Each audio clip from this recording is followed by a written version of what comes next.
ప్రార్థన చేసుకోండి. మీ కొరకు ప్రార్థించబోతూ ఉన్నాను, మీ కొరకు ప్రార్థించబోతూ ఉన్నాను. ప్రభు దగ్గరికి రండి అంటే ప్రభు ఎక్కడో ఉన్నాడని కాదు.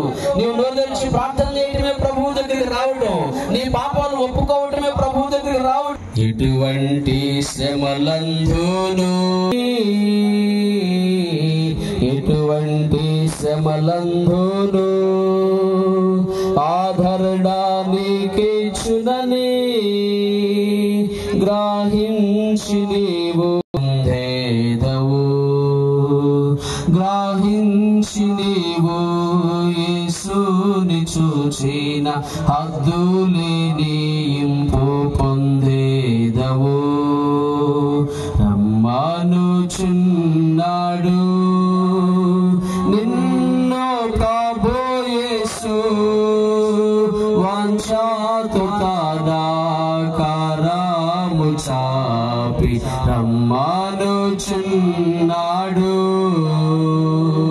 వాంఛతో కరము చాపి రమ్మనుచున్నాడు.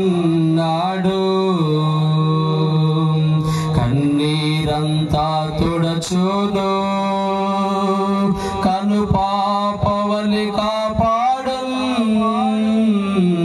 కన్నీరంతా తుడచును, కను పాపవలి కాపాడును.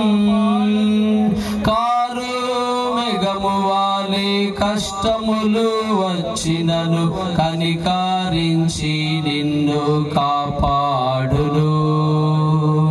కారు మేఘము వాలే కష్టములు వచ్చినను కనికరించి నిన్ను కాపాడును. రమ్మనుచున్నాడు నిన్ను ప్రభు యేసు, వాంఛతో కరము చాపి రమ్మనుచున్నాడు. వాంఛాన్ని ప్రభువుకి ఇవ్వు, నీ మనసును ప్రభువుకి ఇవ్వు, చాలు ప్రభు నీకు సహాయం చేస్తాడు. యేసు ప్రభు దగ్గర రావటం అంటే ఏదో అనుకోవద్దు.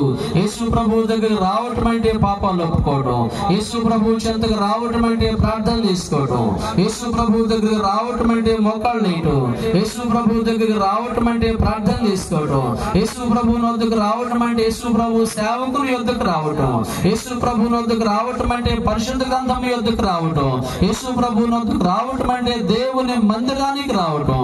దయచేసి ప్రార్థన చేసుకోండి. దైవజనులు ప్రార్థనలో నడిపిస్తారు.